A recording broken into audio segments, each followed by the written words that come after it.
Bible क्या कह रही है? Is there anyone among you sick? Bible कह रही है कि तुम में कोई रोगी है? So बाइबल में परमेश्वर ने जो विश्वासी अगर वो बीमार है उनके लिए एक there is a place they can receive the healing. अगर एक जगह है जहां से विश्वासी लोग चंगाई ले सकते हैं. Is there any sick among you? किसकी बात हो रही है? बिलीवर या अनबिलीवर? हाँ, कई लोग पता क्या बोलते हैं? क्या मैं यीशु मसीह मेरे अंदर नहीं है क्या? यदि तुम में कोई रोगी है, ये विश्वासियों के लिए लिखा है. Some people say, is Jesus not living in me? Church में जाके हीलिंग होगी क्या? Will I get healed when I go to church only? See, that's the problem. यही दिक्कत है. The arrogance of man sometimes becomes a hindrance. मनुष्य का अहम ही कई बार रुकावट होता है. God told Elijah, get up. परमेश्वर ने एलिया से कहा, I have prepared a place for you by the river. What is that name? Whatever that name is. मैंने तेरे लिए एक जगह Cherith or something. मैंने तेरे लिए एक जगह तैयार की एक झरने के पास. मैं वहां पर तेरे लिए खाना भेजूंगा. I will send food there for you. Now, अब अगर एलाइजा भी हमारी तरह होता तो कहता प्रभु जब वहां भेज रहे हो तो यहीं भेज दो. If Elijah was also like us, he would have said, God, when you're sending food there, send it here. No. नहीं. God prepares a place for you and calls it there. There I'm going to meet you. There I will give you deliverance. There. परमेश्वर आपके लिए एक जगह तैयार करता है, उसको वहां कहता है वहां मैं तुझसे मिलूंगा, वहां मैं तुझे छुटकारा दूंगा. Now hear this. When Naaman the leper, when he came to Elisha, जब वो कोढ़ी नमान एलीशा के पास आया, उसने कहा यर्दन नदी में डुबकी मार. He said, take a bath in the Jordan River. अब लोग ना, कई लोग नहीं समझते, जादुई शक्ति नहीं थी यर्दन नदी में. There was no magical power in the Jordan River. The instruction was given to him to bring humility in him. निर्देश उसको इसलिए दिया गया था कि उसके अंदर नम्रता आ जाए. When sometimes God says go there and I will heal you, that is because of he wants to deal with the arrogance in our heart. जब कई बार परमेश्वर कहता है जा वहां पर, तो वो हमारे दिल में जो अहम है ना उसको ठीक करना चाहता है. Okay?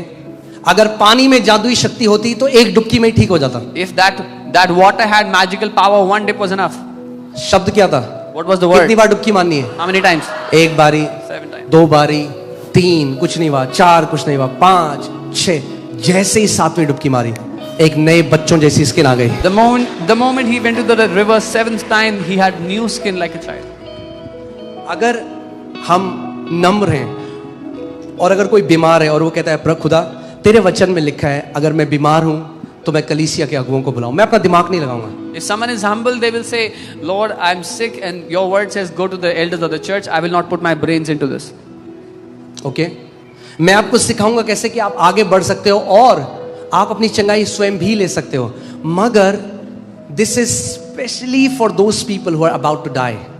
I'll teach you how you can proceed forward and take your healing, but ये खास कर उन लोगों के लिए जो मरने की हालत में है. मैंने आपको बताया था कुछ महीनों पहले प्रभु ने मुझे कहा tell my people they don't have to die in their sickness because I died for them. I had shared with you how God told me some months ago, मेरे लोगों से बोल दो उन्हें अपनी बीमारी में मरने की आवश्यकता नहीं है क्योंकि मैं उनके लिए मर गया. I saw testimony. There was a man of God and God revealed him about a person.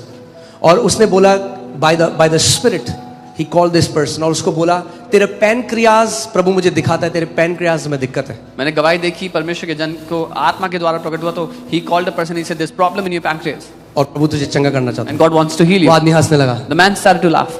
Pancreas. He said what? कहना मैंने अभी टेस्ट कराया 1 हफ्ते पहले. He said I just got a test done a week ago. Perfect pancreas है, मुझे कोई जरूरत नहीं है. My pancreas are perfect, I don't need anything.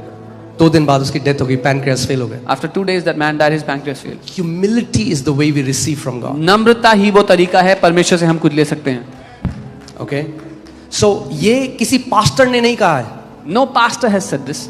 This is an ordinance which has come from God. ये परमेश्वर की ओर से दिया गया निर्देश है. If anybody is sick, कोई बीमार हो अगर, let them call the elders of the church. तो वो कलीसिया के प्राचीनों को, Let the elders anoint him with oil in the name of the Lord, and the prayer of faith will save the sick. वे प्रभु के नाम से उस पर तेल मलकर प्रार्थना करें और जो विश्वास की प्रार्थना है उससे बीमार बच जाएगा.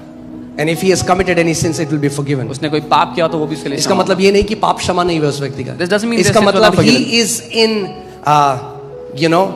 वो एक ऐसी sinful lifestyle में है which has caused him to be like this. This means if he's in any sinful, वो किसी ऐसे पाप की जीवन शैली में जिसके कारण ये हालत हो गई उसकी. Okay.